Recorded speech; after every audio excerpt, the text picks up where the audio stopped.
I think I talked a little bit about this before the show. Like, no matter what the market does, like if the market goes completely south, if it goes north, we can't control that. But what we can do is we can adapt to that. You're checking out the Investor Shed podcast with Nick Beveridge and Jeremy Kitchen.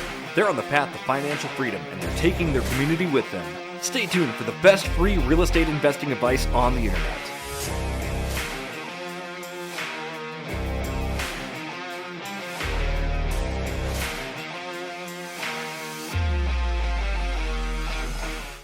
Welcome to the Investor Shed podcast, where we have the best music in the world. You just heard the intro, and if you stick around to the outro, you'll hear the outro music too. Jeremy Dwellin Kitchen, how are you? I'm doing good, Nick. How are you today? Doing great. Thank you. I can't hit those high notes, but that's okay. But You just did. speaking of high notes, this episode is a very high note. We talk about market conditions. Ooh, big spooky market. And we talk about how we're navigating the market. It's really cool. I thought we had a really good conversation, Nick. We went into total market overview, and then, like I said, we just brought in some tips and tricks on how we're surviving and thriving in the current market. So, Yes, we did. And if you guys are out there listening to the audio only, this may be the episode that you're going to want to tune in to the YouTube version and watch the video, because I share my screen and go over some data, and it's a little bit easier to follow along if you see it in person. yeah, the data's good stuff, Nick. So, thank you so much for bringing that. Speaking of bringing, can I tell people what to be bringing for food for this episode? You want to take the reins on this one? Yes, I do. The Scott Reigns? The Scott Reigns.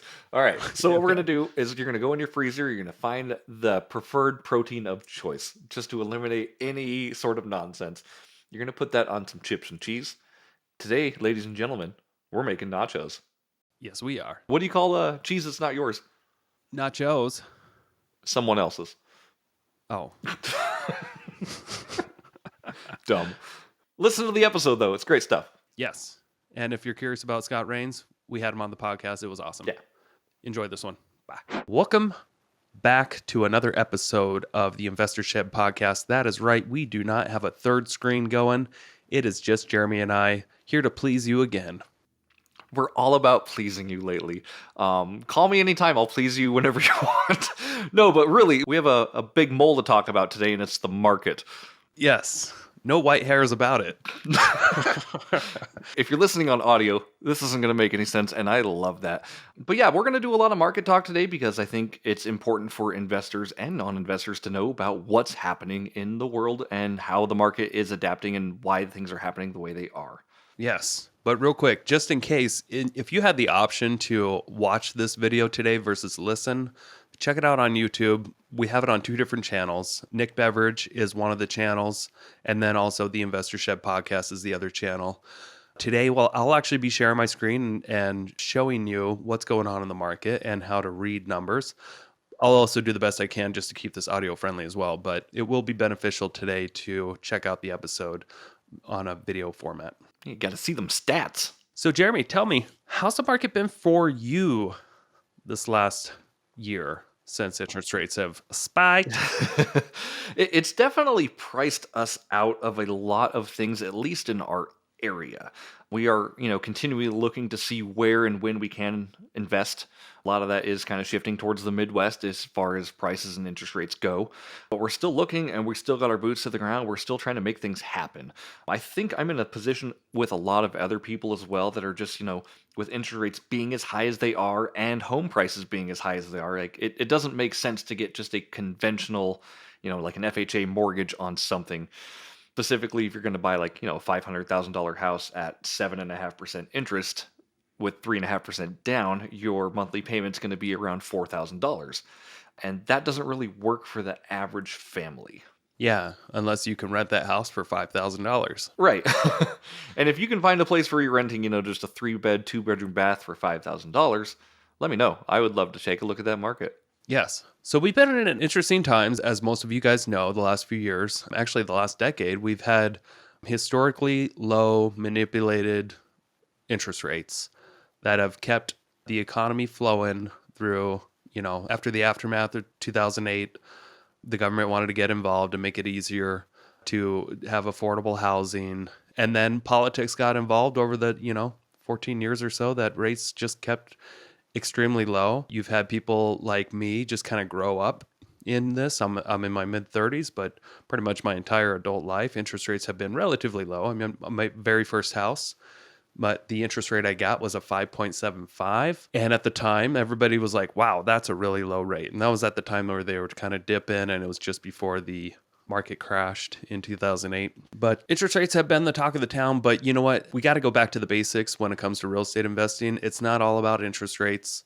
Interest rates aren't what make people wealthy. It's about buying and holding. And how can you do that to where you can still cash flow and have confidence that what you're doing makes sense long term? And it starts to get complicated, yeah, when you have historically high prices and not high interest rates. They're not historically high at all. They're just higher than they were. But you compare that with those, like you said, historically high home prices, and it almost puts like the average person out of the equation. It does when they compare what they could have had. But the truth is that when it comes to prices, if you were to look at a chart, which I wish I had up, I'm not going to show this chart because I don't have it up, but of the average pricing increase on real estate, we're pretty much where we would have been, that 4% growth per year. As far as housing prices go, we're about where we should be. It's all about, my theory is that people are just comparing what they could have had a few years ago compared to what you can have now. And people don't like it. Yeah. It's weird because, you do go back a couple years, and at least in Idaho with appreciation, we had almost like a 40% appreciation run up in a matter of 12 months. So, people are still like, oh, I'm waiting for the housing market to go back down. Don't wait for that. If you can buy a house and it makes sense, please do it. But if you're going to do it in a way that puts you at a disadvantage, maybe think about it, right? Yeah, you can wait till you're blue in the face. There's always going to be conditions are never going to be perfect. I remember plenty of times when I got into real estate when houses were at like historically low prices for the previous 40 years. People were going to wait because it just wasn't the right time. They're just financially things were tougher back then. We were just coming out of a recession, and it just wasn't ideal for.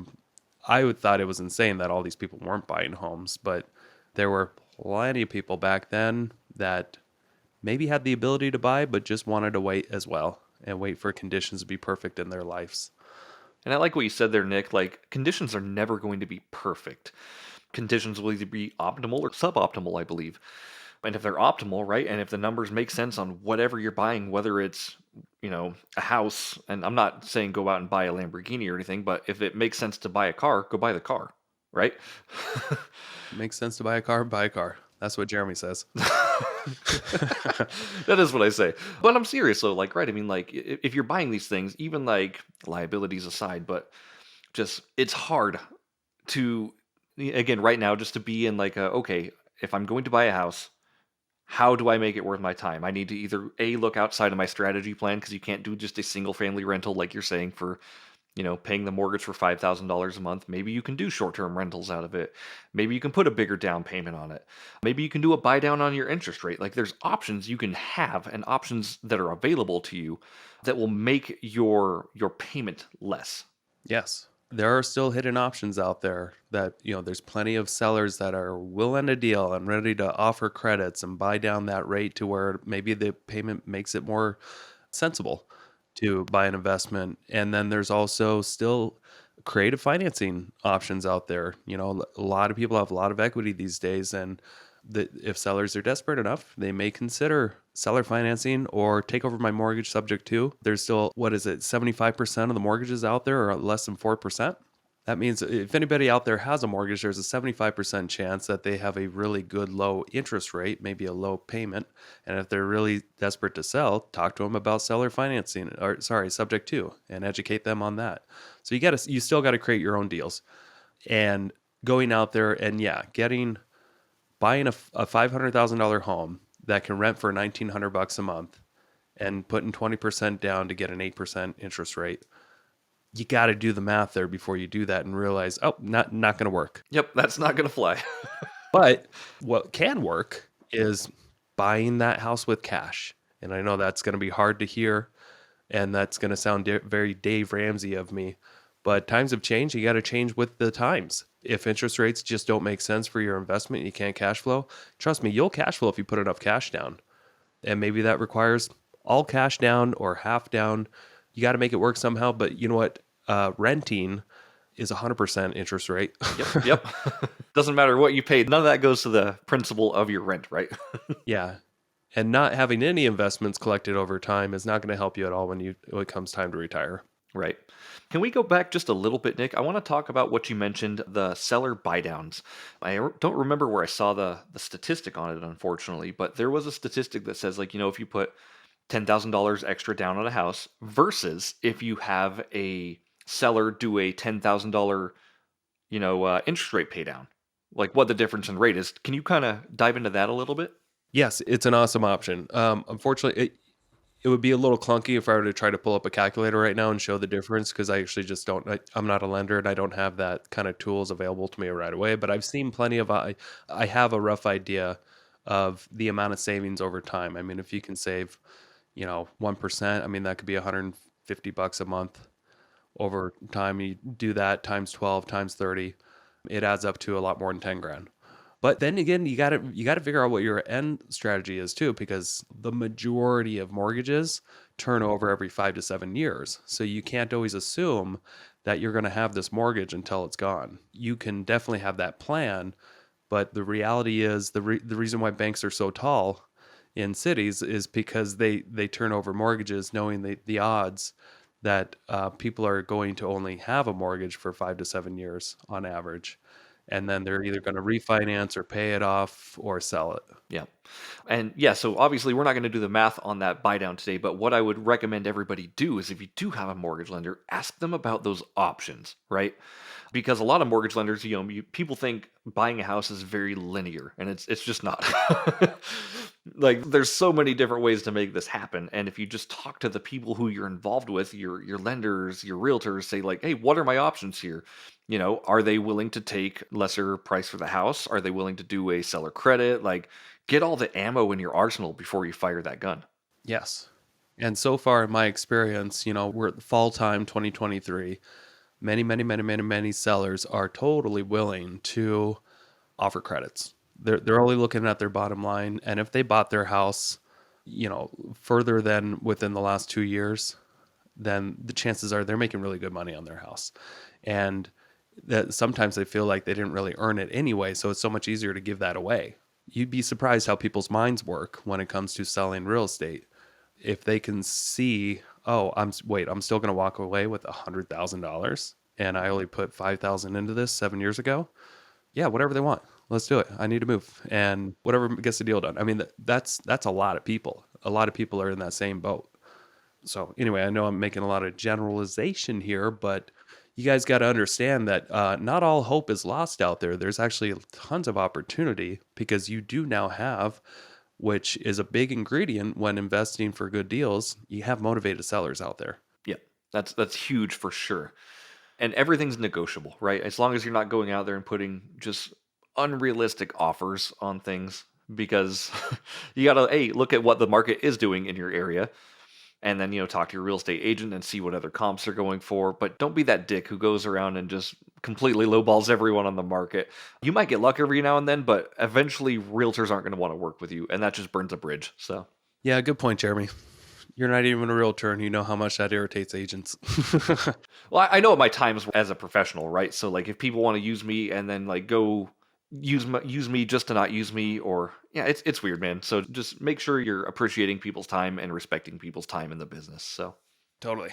Sorry, my heater fan kicked on, so turn that off. kick that off. Jeremy gets super angry whenever I have my fan on and he can barely hear it in the background. I wasn't going to say anything today, man. We were just vibing, but you, since we're talking about it, no. But let's dive in a little bit more on the market, Nick. You've got some tips for people to kind of do some market overviews, correct? Yeah, so for the newbies out there, and actually for a lot of the seasoned people out there too, I think this will be helpful. I want to show you today what a total market overview looks like. That way, even if you're not in this local real estate market in North Idaho, you can have a good understanding of how to judge the numbers quickly. And what I want to show you, let me share my screen here. So as you can see, this was last updated November 5th, 2023, and today is November 6th. So I just got this actually this morning. And what it is it's a total market overview of the greater Coeur d'Alene area. So that includes most of Kootenai County in North Idaho. And it's for single family residences. And what this is it's a report that breaks down different submarkets based off price points of what's happening with your active listings, number of active listings. Of those listings, how many of them will go pending? And what pending means is like these listings, they have buyers. Buyers have had accepted offers on them and they're trying to close. And then based off how many, let's like for instance, this price range of $0 to $99,999, you have 20 listings on the market. Of those, only 3 are under contract. And that means that's 15%. And that's including like mobile homes and everything. Is that correct? Yeah, so basically in North Idaho, anything under 100 grand, that's all mobile homes. That's mobile homes in parks, not even on real estate. That's lease land. So as you can tell, I mean, if you're out there, you want to flip mobile homes under 100 grand, there's actually a lot of competition right now. You're going to be competing with 17 others, and only 3 are under contract of the 20. So it's good to know that if you're going in and, okay, months of inventory. If no other mobile homes came on the market, in about 6.7 months, those mobile homes will be sold based off this current absorption rate. If nothing else changed, and if on average, 3 listings go under contract within this 6-month period, 6.7 months, based off how quickly they're pending. You've had 1 listing in the last 6 months basically get rejected from the market. It expired. And in the last 6 months, you've had 39 closings. And on average, sellers are getting 92.7% of what they last listed at to what they sold it for. So that's not when they first listed it. That's what the last advertised price. So if somebody, let's say they listed a mobile home for $110,000, and then they eventually dropped the price to $100,000, and then they eventually took a contract. Somebody offered them $92,700. That's what this means. And then on average, took about 77 days for total days on market to close. So the reason why this is a helpful guide is to know, first off, what the difference is between a buyer's market and a seller's market, or a balanced market. And the easy way to look at that real quick is by months of inventory here. If anytime you have around 6 months, 5 to 7 is the correct term, you have a balanced market. So not so much heavily favored with buyers or heavily favored with sellers, but it's just, you just got a decent amount of inventory for a real estate market. Now, you'll see that this number starts to drop into the 2.5, 3, 3, 3, 3, 3, 3, 3, 3s. So yeah, we actually, and then if you want to look at this column as well, what closed in the last 6 months, you'll notice this 375 to 400,000 price point is when you all of a sudden your numbers like more than triple. So maybe that's a good entry medium price point of this current market of what's selling the most of. I mean, you can go back and look at others. Looks like there's another price point here of 425 to 450. There's also a decent amount. So you're seeing 375 to 450 is probably where the most action is. Sure, 500 to 600, there's, numbers in the 300s here, but that's a price range of 100,000 versus these are only $25,000 price increments. So you got the most activity in our local market between 375 and 450. So what's helpful about that is if you were, let's say, fixing and flipping a house, and you knew that, let's say I'm buying a house for $250,000, I need to put $30,000 to $50,000 into it, and I'm going to resell it for I think around 400, 425, somewhere in there.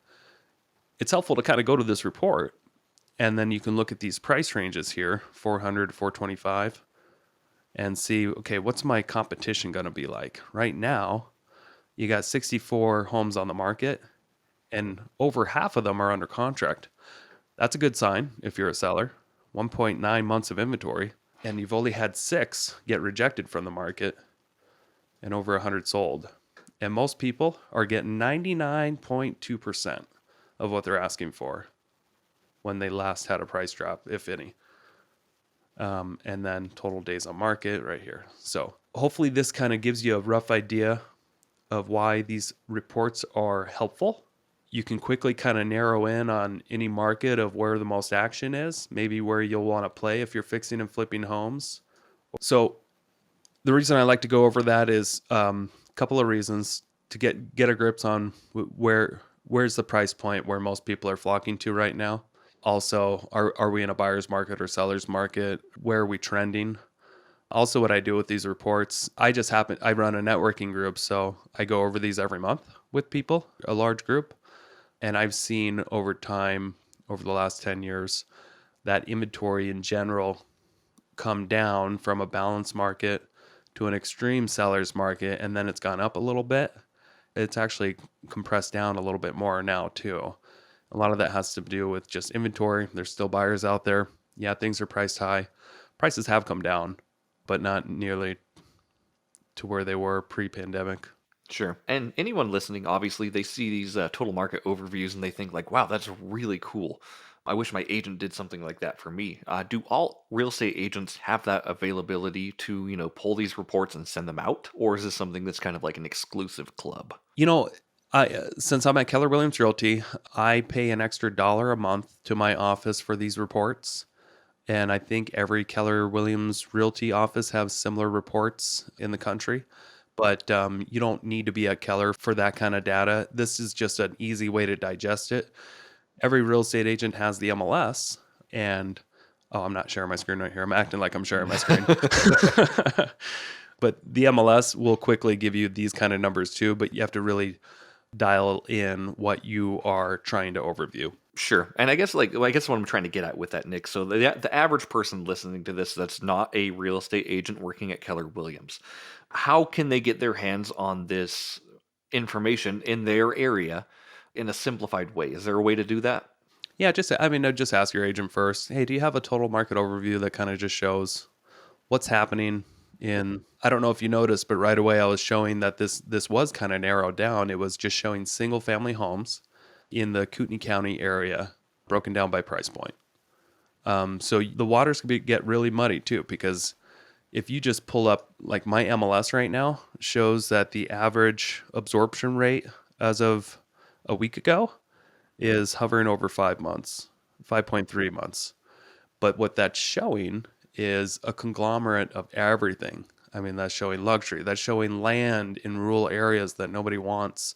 It's not really narrowed down to like what purpose am I trying to compare this to?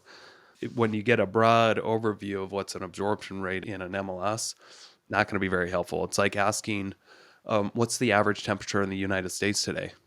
It's not really going to probably help you when you go outside. You'll want to narrow it down to what your purpose is. Right. And that's exactly the point I was getting at, Nick. Like, obviously, when you're talking to your realtor and having them, run these reports or get this information for you, be as specific as you can, right? Like, if you're going to be flipping houses and you're going to be flipping in a city and you're going to be looking at 2 1s or 3 2s, or you're going to make it a 3 2 in a specific area, like, ask for that stuff. 100%. Yeah. And if your agent's scratching their head and they just like don't know how to produce something like that, chances are you either have a newer agent or someone who you probably shouldn't be working with. But a real estate agent, I mean, they don't have many jobs. Their job is that they should know their inventory. They should know how to digest it, how to relay it to their clients. They should know a little bit about statistics. They should know about absorption rates. And if they don't know at least that much, just find somebody that does. You're going to be a much better investor out there if you can work with rock stars that just know the basics. Right. Know the basics and know, like, if you tell them specifically you're looking for something, they can run searches for, those 1 or 2 properties that you think are the gems, right? Like, I could talk to you today and be like, "Hey, Nick, I'm looking for a house in Rathdrum, Idaho. That's a 3 2 in a newer construction neighborhood under 500,000, right?" And you could, like, filter out all the bull crap for me. I can figure that out in 20 seconds. Right. So, yeah, ask the questions, get the results is definitely what I'm getting at with that. And the reason why I would know how to do that versus maybe some other agents might be confused, or some people, they don't know how to use the MLS to search for, okay, wait, Rathdrum, how can I make it newer construction? You said newer, not new? Specifically said newer, yes. Yeah, and then they'd be like, wait, which neighborhood should I search for versus, and I would just go, okay, Rathdrum, anything built, let's see, 2017 or newer. And then let's just see what's out there under 500. And I probably would go under 525. That way I'm not cutting out too much, if unless there's a lot that are right at 501, 503 that you might perfectly love. No, that's part of your charm and what you bring to the table, right? Like you think outside the box a little bit. And you've always done that. And going to when we talked a little bit at the beginning of the episode, you talked about going with the flow. Like, to be honest, I learned almost everything I know about money from you. Oh, thank you. And I learned everything I knew about money from other people. So we all learn from somebody. But I remember you did a presentation one time where, you talked about money being a current, and you can either roll with the current or you can get trampled and get drowned, basically. So, I think you took that a little out of context, but yeah, my presentation about how money is water, mhm. that was probably, I think I put the most effort into that slideshow of anything over the last decade, but I took a long time to prepare that one. Thank you. I think it's on your YouTube, too, by the way, just a short little plug for that. So if you want to see Nick talk about money, just search it on his YouTube and pull it up. Yep. So let's talk a little bit about people that are just, let's say, they're just still confused. Okay, how do I actually get started, or how do I make sure I'm not making a mistake? Some advice I would give is, are you following the fundamentals of real estate investing, minimizing your risk and having the asset pay for itself in some fashion? And is the alternative, like, if you're not already owning a home, I would make that your first step. Figure out how to stop paying a landlord and pay yourself. And you have to partner with a bank sometimes to do that. But just make sure you take that partnership seriously, and you calculate their fees. And here's another thing you should probably know too is, before you jump into a mortgage, figure out how banks charge. A lot of people don't understand interest and how these fees work annually, and they're divided into monthly chunks. Does that make sense, Jeremy? Yeah, and like APY, like annual percentage yield, is different than APR, like annual percentage rate, right? Like a 3.9 APR and a 3.9 APY are two different things. Can you dive into those a little bit, just real briefly? So my understanding, and I might be wrong, but the difference is, you have your annual percentage interest rate. It's different from your annual percentage yield, because sometimes they'll charge fees to originate the loan and kind of include that in their annual cost, versus just, after year one, then you're getting charged a certain percentage, let's call it 7%, of the loan balance that year, that month, if that makes sense. And you've already paid all your fees on the first year, other fees. Now you're just paying interest. Yeah, we could be wrong on that. I know APY. APY is your annual percentage yield, so that's your interest rate divided by 12. So interest rate of the purchase price. So say it's a $100,000 purchase price and you have a 10% APY, right? So then you're going to take 10% of $100,000, which is $10,000, and you're going to times that by, or divide that by 12. And then that's going to be added onto your monthly as your interest. So like $800, $888 or whatever a month. Yeah. And the reason why, if you ever got a mortgage before, they have this schedule of payments, and it's a few pages long, and it shows you all your payments breakdowns. And every little payment is, even though it's the same, it shows different numbers adding up to it. And what's going on is that every single month, you're bringing your balance down a little bit, not by much, but every single month, what you owe to the bank is becoming less. And so what they can charge you is less, but they schedule it, let's say, over 30 years, where your payment's the same, and it's all inclusive of your interest, your principal, and your taxes and insurance. So I think it's important to really kind of dive into that, and before you ever commit to a mortgage, and just make sure you understand where all the money's going. A lot of people think when they get loans that, oh, they just charge you all the interest up front. They charge you the same interest based off your balance of the rate that you agreed on. It just may feel like it's being all charged up at the front of the loan based off the way the schedule is.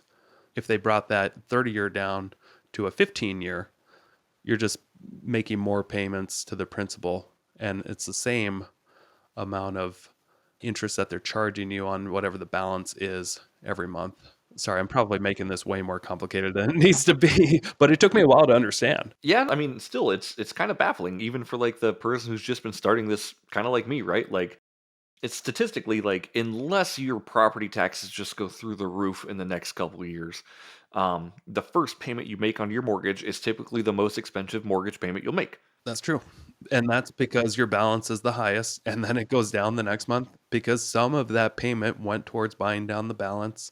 And the next month, they can't charge you what they charged you last month because your balance is a little bit lower. What you owe to the bank is a little bit less. And I encourage anyone to do this who has a mortgage. This is, again, we talked about Dave Ramsey a little bit earlier, but this is some Dave Ramsey advice. You know, you take your mortgage payment. You don't just have to make just your mortgage payment.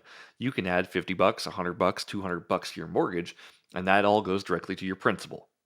Yeah. And that's a huge hack.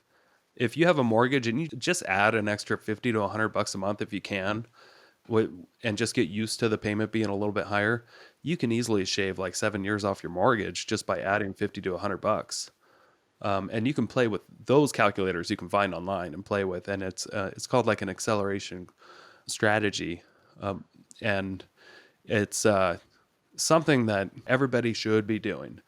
Just because you can take 30 years to pay off a loan doesn't mean you have to. Right. And again, like I said, you start paying off this mortgage a little bit earlier. That's increasing your equity in the property. Once you have that equity, you're able to do more things with that. But talking about those acceleration calculators, I think we were testing them out when we first got it. And like, even, I think we only pay like about $100 a month extra on our mortgage right now. It shaved off like 3 years of our mortgage. So it turned a 30-year payment down to a 27-year payment just by paying an extra $100 a month. Yeah, that's awesome. Yeah. Pretty wild. So yeah, definitely something I would think about if you're buying a house and you haven't done that yet. Look at all the numbers like Nick said, your principal, interest, taxes, insurance, right? And then if you can afford to put, $50 to $100 more or even more towards your mortgage, that's just going to make that balance be paid down faster and allow you to do more and more with your equity. Speaking of Dave Ramsey, man, he's coming back in style, isn't he? He is. Investor community specifically was crapping all over Dave, I was too. Yeah, the last couple of years have been like, don't pay off everything, like over leverage to the max, right? Use everything in your power, take out second mortgages, second liens, do everything. And now people are like, oh, I kind of need to save. Probably should have saved some of that. Yeah, and you don't know what you don't know until you get into it. I remember getting into Dave Ramsey like way back in like 2008, and some of his stuff was really helpful. And then I was listening to a lot of Robert Kiyosaki at the same time, and I'm just like, this stuff doesn't like really jive. Like one guy's saying no debt ever, one guy's saying you should get into some debt, and he breaks down the math, and that's why. And then Dave, he also, he just says no debt at all because it's risky. You're always going to have risk. But the reason I think why it's becoming more popular is because now getting into debt is just not as cool as it was when rates were 3%. That's the simplified version. When rates were less than inflation, it made sense to get into debt. But that time is over. It's no longer a lifestyle, and people just have to figure out other ways of being smart with their money. Getting into debt right now is a lot like being like a 18-year-old kid who just graduated school and sitting outside the school smoking cigarettes, right? You think you're the coolest guy ever, but you're just a stinky man with a car. Good point. Yeah. Real quick on that, Nick. We went to the gym this morning, and I actually am listening to Robert Kiyosaki's How to Get Rich Without Cutting Up Your Credit Cards. And he's talking a lot about the Dave Ramsey stuff, like being debt free. And he says it on both ways. He's like, no matter what, if you buy the thing or if you don't buy the thing, both of them have a cost, right? There's either a cost to having the leverage or there's a cost to not having that available. And you just have to figure out if your cost for the action you're doing is aligning with your goals. No, that's pretty insightful. I have no regret getting into a bunch of debt on my long-term rentals with lower interest rates, because it totally made sense financially. Now, I did make a serious error just assuming that rates would stay where they were or not increase substantially, like by 3 times. And I was way over leveraged on a lot of properties that I just assumed I can just get this debt down once we're done with these projects by refinancing, and it just wasn't no longer in the cards. And now I have to change my strategy. My strategy a few years ago was like, man, single family homes, debt, on to the next. Burr, burr, burr. And now that sweet burr strategy, you can still do it, but it's just not the same. And it doesn't necessarily mean that things are awful now, that rates are way up. And this is something I want to chat about a little bit with you, Jeremy. I seriously think this is the best thing that can happen for America financially, is to get everybody a wake up call that, hey, money's not free anymore. We all need to get our ass to work, and a lot of people need to get fired for, the silly jobs that aren't needed. And people just need to start saving money. Don't buy things that you don't need. And I think even though it's affected me severely with my investments that I had that were short-term investments that were supposed to be flips or spec builds, I got buried on those things.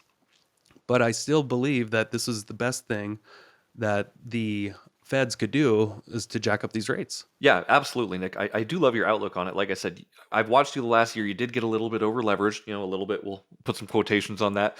But like the lessons that you've learned in the last 2 years, like you could, okay, pretend you didn't take those investments, right? You could have not done anything and you wouldn't have learned a single thing, right? Or like worst case scenario, you've learned and it's made you a better investor coming out the other end because you're surviving this turmoil. True. Yeah, I don't have to make assumptions anymore. And I have a lot more things to put in a spreadsheet before I buy. Right, exactly. And that's just, tools for your arsenal belt, basically. That's making you a better investor because you've survived these things and because you've done these things. You now know specifically what to look for and what to not to look for. And you don't know until you know. I do like what you said though about, saving money, because I think just for the average person, we as a country, I'm not sure how other countries act, but like we are just so wasteful. And I don't know what savings is right now, but if you look at the average American's credit card debt, it's not pretty. Nope. People are having a good time though. They're having a good time. And then, but like I said, if you save money and right now, so you end up getting a house, get whatever, asset you need, you're starting to pay down that principal. And once that principal is paid down, you have equity. And again, if say rates go down, and I'm not being a speculator here, if they ever go down, say they go down 3 points, right? And you've put an extra $100,000 into your house into the equity. So when you refinance that house and you get $100,000 check, tax free, and your mortgage goes down, that's power. Yeah, that was an unusual time in history that we got to be a part of. It was very fun. It was fun, and now we have to go back to reality land. We all woke up from the dream, and we just have to be better investors out there. You can't be reckless because you're going to get ran over.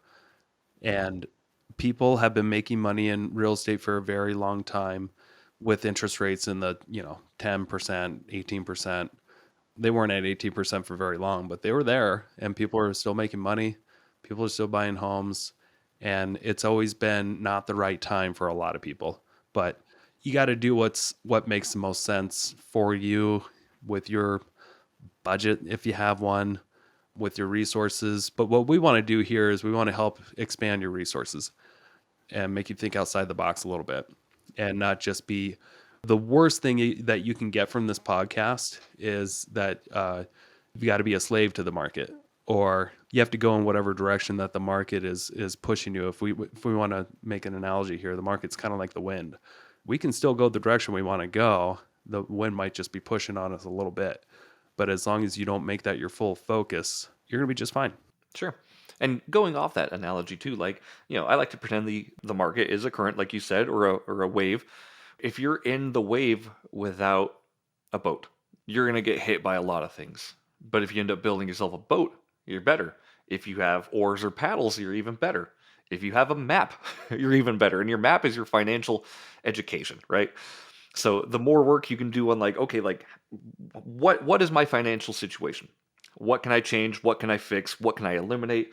And I do think it's important that you do have a structure with that. Yeah, and if you're out there just in the ocean, just trying not to drown, I mean, the first thing you need to do is find something stable to hold yourself onto. And that could just be a house. Like, but try to figure out how to buy a house and make the mortgage less than what you'd be paying for rent. Right. And just one more thing to kind of go in with the market stuff too. I think I talked a little bit about this before the show. Like, no matter what the market does, like if the market goes completely south, if it goes north, we can't control that. But what we can do is we can adapt to that. Right. So I can't control it. I don't have any high level, political people in my life who can influence the Fed or anything like that. But what I can do is I can see what's happening and I can adapt to the changes coming. That's true. Yeah. You don't have to go the direction that the wind is pushing you. You just have to adapt to the wind. You have to push a little bit harder. Maybe you have to get some sunglasses so some dust doesn't kick in your eyes. Maybe some sunscreen for your nose there. A little sunscreen. Yeah, maybe sunscreen for your mole. Yeah. Bringing up the mole. I know. I will shave. Don't worry. Oh, Like you said right at the beginning of this, you're considering investing out of state now because it just doesn't make sense from what you've seen here in North Idaho to invest in property for the type of investments you want to make. And you already have a house right now, a rental house here, and that did make sense at the time and it's cash flowing. But in order to do what you want to do, you're not going to, have the wind just push you down altogether. You're going to decide, okay, I'm going to invest out of state. So what's your next step then? You decided you want to invest out of state. What's your next step? so I'm just basically working backwards from my goals. Like, okay, so right now I have a lot of equity in my house. We've got a good HELOC that's been supporting us through this times, but right now it's hard to invest with that HELOC. Right now it's being lent out at almost like a 9% interest rate, and that's what we have to pay on it. So it's hard to make investment decisions with that.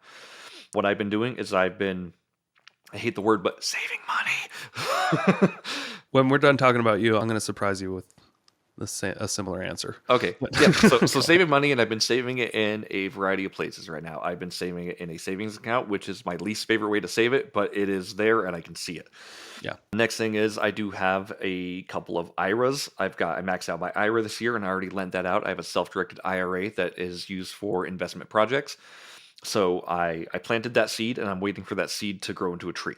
Next year, I'm switching Ginger Snap from a C Corp to an S Corp. So I'm going to make myself an employee of that company. And I'm starting up a solo 401k. In order to do that, basically what I'm doing is it's called a mega backdoor Roth. Matt Sorensen, we had him on our episode. He talks about this all the time. It's basically you fund in an IRA, you can only fund $6,500 a year. But for a 1K, you can fund about $55,000, $60,000 a year. So you're going to put the money into a 401k, and then I'm going to throw that all into an IRA, basically by converting it year one. So then I have a big pile of money to invest in real estate or invest in other people's projects with. And with that, you just need to get like a non-recourse loan and everything like that. So just building up the cash reserves in my account in order to be able to pull this trigger exactly when I'm ready. Very, very nice. Yep. So save and then buy LeBron James rookie cards. Now, are you able to save every time you buy a LeBron James rookie card? Is that coming out of the savings or is that a separate account? That's coming out of a separate account. Yeah. So how do you save for these LeBron James rookie cards? So what I've been doing is I have been working. Like, I know we hate that word as an investor, but I put my pedal to the metal of the things I know and I'm good at. So we started that media company back up and it's been pretty lucrative this year. And it's allowed me to, buy things that I'm saving for and I can sell later as a profit, hopefully. And it's also allowed me to pad my savings account a little bit. And it also allowed me to pad the IRA. Like, I got that all done in 1 year. That felt really good. And I've got a specific account in my business account. So then when it turns January 1st, 2024, I'm dumping another $6,500 in my IRA, just like that. So that'll be at 13 next year, and then I can lend that out. And again, if I'm lending it out at a 10 to 12% annualized rate, it's surviving inflation, and I know that I will have that money in there. And just build that thing up so I can buy more real estate with it. Very nice. What are you doing? Right now, the regular investing that I'm making is automatically I have $50 a week being invested into Tesla. I have a lot of we're going to call them loans out right now into some of these investor projects with my other partners. And assuming I ever get paid back someday, I might have around 300 or 400 grand coming back to me with one of those. And I have this development in Post Falls that I've invested a lot of money into over the last couple of years. That should be getting paid out soon within the next couple of months. And I think I'll have a couple hundred grand or so coming back on that. My plan is to, in 2024, I want to buy an investment. And I haven't narrowed it down yet if it's going to be single family or multifamily. For the majority of this year, I've been wanting to buy an out-of-state multifamily property. But as I keep hearing from my business partner Joe and other people, it sounds like it's a nightmare investing in the Midwest multifamily, not being there to deal with constant problems. So my plan is to potentially buy a newer construction home cash that we can rent out, and something where I don't have to build, I don't have to make improvements on a property, and I can just purchase something turnkey that doesn't need any improvements. And I want to just focus on making money, look for those opportunities. But my biggest thing 2024 is I want to buy a property that needs no improvements. I love that. And to kind of piggyback off yours, like that has been an idea of mine for a while. Like I know the idea of turnkey is like very unsexy for the average investor, right? Because the average investor wants to do forced depreciation by renovation, adding a bedroom, adding a bathroom type of thing. But it's a lot of work. The idea of having something just done. I mean, your cash flow might be a little less, but you've got a stable pony at that point. Yeah. And with interest rates where they are, in my personal calculations and stuff, I know not factoring in inflation because it would make sense to get a loan. But with where interest rates are and what the returns would be, I wouldn't really be cash flowing if I put 20% down. I would get all the tax benefits in the world, but I already get that anyway. So what I would like is just an actual paid off property. I've had it before on a smaller property in Kellogg, and it was kind of nice. It was kind of comforting to have a paid off property. And then if I can do it once, I can do it again. And if I can do it twice, maybe that'll just be my strategy going forward and I would absolutely be happy to get in more debt if rates come back down into the 3s or 4s. Why not? But where they are now, you have to make over 8% just for it to make sense to partner with a bank. Every year they want their 8% of the loan balance. You know, that's almost all your money that you make from tenants. Why not just put an extra 80% down and buy it all to yourself? I love that. And then, you're just when you calculate in your management fees and everything like that, like it's all just kind of skimming off the top rather than like scraping from the bottom, right? Exactly. That's a really good point. You're not scraping from the bottom. You're drinking off the top. You're getting that froth up top, the nice froth that's been so bubbly and crisp rather than the sludge at the bottom.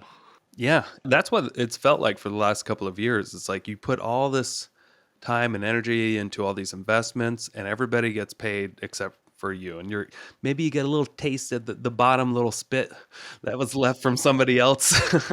But you put together these transactions and contractors get paid and the city gets their permitting and the lenders get their big chunks and everybody, the property managers, everybody gets paid before the investor. And hopefully there's something left. But that's what happens when you use a lot of leverage and a lot of debt. If you're buying cash, you at least get to drink half the glass. Yeah, I love that. Good analogy. So what else should we talk about? I think we veered off from the market quite a bit. Sorry about that. No, I think it's all really helpful stuff. It's all kind of dealing with the market, right? Again, like what we're doing is we're adapting to the market changes. We may be adapting differently than you see fit or unfit, but that's how we're doing it. And you can take these little tidbits and you can decide for yourself how you want to navigate the waters. Yeah. Also, something I want to point out too is that the market is not crashing by any means. In the last week, we've had 155 new properties go on the market in our MLS. And in the last week, 107 of them are under contract. And we've closed out 98. That's like a 68%. And we're in November of 2023. So activity-wise, there's plenty still going on. We're not in a crashing market like some people may think or assume. Right. But just because we're not crashing doesn't mean you shouldn't be prepared for what's coming. And that's again like where Nick and I are saying we are saving money and we're using less leverage to buy something to make a little bit better cash flow. Yes. We're adapting, not being pulled or pushed. Yep. I voluntarily changed my strategy. But I did it because there was a little pull for sure. Yep. So we'd like to hear from you. We actually got this, somebody who commented on YouTube. Thank you. He said, hey, you should do one on the market. We did it. We did it just for you. So if you guys want to hear or if you want to give us advice for other episodes, feel free to comment on YouTube or send us a personal message or just give us a call. We'd like to hear from you. Absolutely. And I will add, if you got enjoyment out of the show and you had a good time, you think Nick and I are great hosts and good portrayers of information, we love 5-star reviews on Apple Podcasts or Spotify. That's basically where we're at. Nothing makes me happier. Nothing makes me happier. Look, I'm a Leo and I love attention and I love when people say nice things about me. So it's in your best interest to keep me happy and say nice things about me so I continue giving you more information. Yeah, and I'm just a straight up narcissist, so I need as much as I can get. We can only have so many fake email addresses where we give ourselves 5-star reviews. It's tiring. Oh my gosh, I have to hire someone from the Philippines to do it for me. Yeah, hey, can you make me fake email addresses and then say nice things about myself so I can get a false sense of achievement? Thank you. It works. But no, absolutely. Give us 5-star reviews. Yeah, and we'd love to hear what topics you'd like to hear about next. So here's what, if I can make a recommendation, Jeremy, I think we should do more promo videos. I like it. Let's do it. We're busy. We're this week is not as busy as most, but yeah, it's a super busy time. Okay.